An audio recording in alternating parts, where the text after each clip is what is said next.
The Mohawk River is a 149-mile-long river in the U.S. state of New York. It is the largest tributary of the Hudson River. The Mohawk flows into the Hudson in the Capital District, a few miles north of the city of Albany. The river is named for the Mohawk Nation of the Iroquois Confederacy. It is a major waterway in north-central New York. Course. From its source in Lewis County, the Mohawk River flows generally east through the Mohawk Valley, passing by the cities of Rome, Utica, Little Falls, Canajoharie, Amsterdam, and Schenectady before entering the Hudson River at Cohoes, just north of Albany. River modifications. The river and its supporting canal, the Erie Canal, connect the Hudson River and Port of New York with the Great Lakes at Buffalo, New York. The lower part of the Mohawk River has 5 permanent dams, 9 movable dams, and 5 active hydropower plants. Schoharie Creek and West Canada Creek are the principal tributaries of the Mohawk River.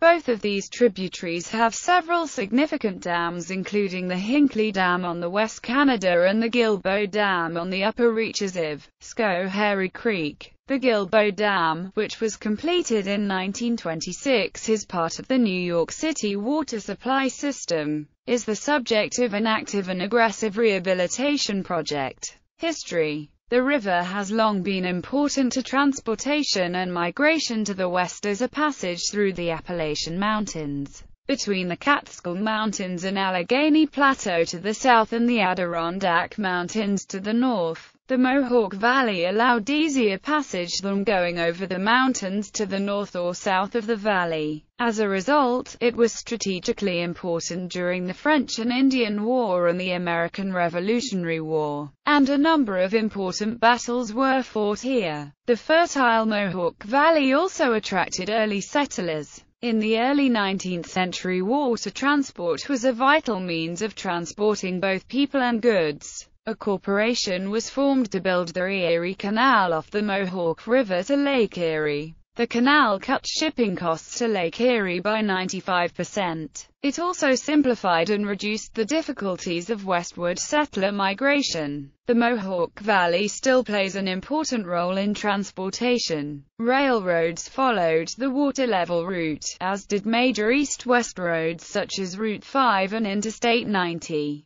The Mohawk River Heritage Corridor Commission was created to preserve and promote the natural and historic assets of the Mohawk River. This commission was created by the NY State Legislature in 1997 to improve historic preservation along the river. Watershed management. Historically, the Mohawk watershed has lacked a watershed management plan typical in many adjacent basins. In 2010, the New York State Department of Environmental Conservation released the Mohawk River Basin Action Agenda, which is the first framework for a watershed management plan in this basin. This plan identifies 5 priority goals for the Mohawk River Basin that are designed to enhance ecosystem health and the vitality of the region. The Action Agenda advocates an ecosystem-based approach to watershed management, and it was developed by the NYDEC in collaboration with a number of stakeholders in the basin with public input.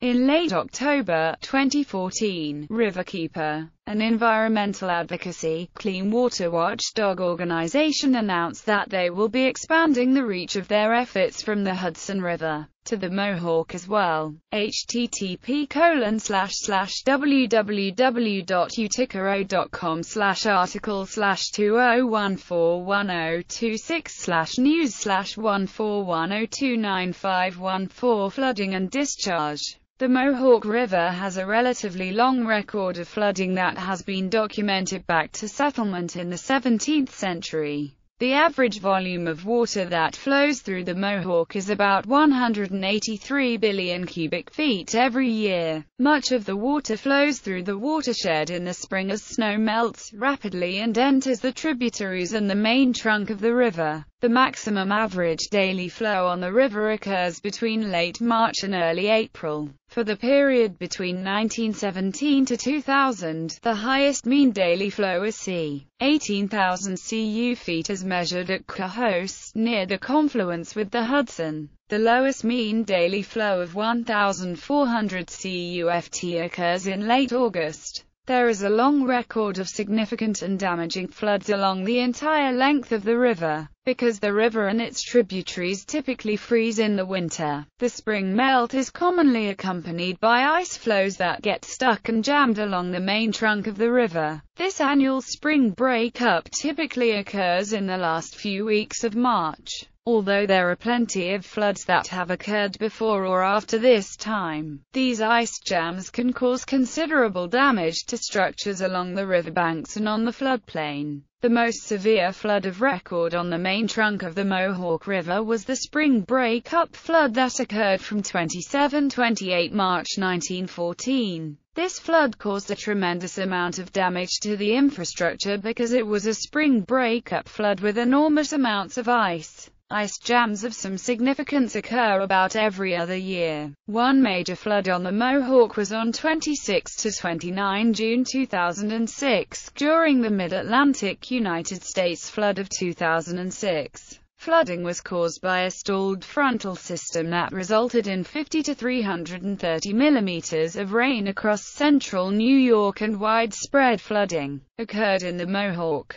Delaware, and Susquehanna watersheds. Across the state, this event caused over $227 million in damage and resulted in the loss of 4 lives. This flooding was acute in the upper parts of the Mohawk watershed. The Mohawk River also saw significant flooding during the weeks between August 21, 2011 and September 5, 2011 due to torrential rains experienced from Hurricane Irene and Tropical Storm Lee. Many of the Mohawk barge canal locks sustained major damage, especially near Waterford, NY, and Rotterdam Junction, NY. Another major flood was on June 28, 2013. It was caused because of heavy rain in the region has been falling for weeks, and then on the night of June 27, 2013. It is reported in the Jordanville, NY area that 4 inches of rain fell in 1 hour that night.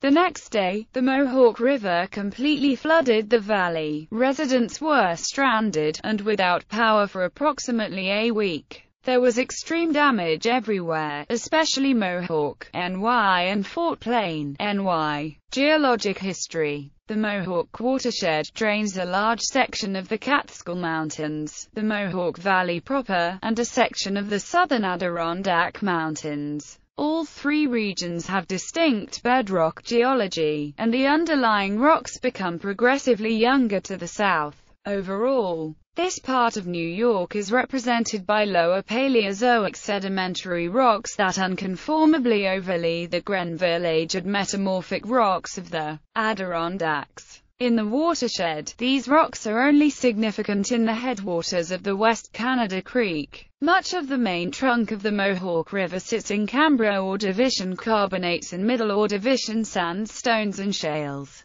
The southern tributaries are underlain by a thin sequence of Devonian limestones that are overlain by a thick sequence of sandstones and shale of the Catskill Delta, which is also Devonian in age. During the Pleistocene, the watershed was extensively modified by continental glaciation. As a result of glacial scour and deposition, the surficial deposits in much of the watershed are poorly sorted boulder and clay-rich glacial till. During deglaciation, several glacial lakes left varved clay deposits. In the final stages of deglaciation, approximately 13,350 years ago, the catastrophic draining of glacial Lake Iroquois, a proglacial lake, was through what would become the modern Mohawk Valley. In this final phase, the enormous discharge of water caused local deep scour features, and extensive sand and gravel deposition, which is one of the key sources of municipal groundwater including the Scotia Delta, which is also known as the Great Flats Aquifer.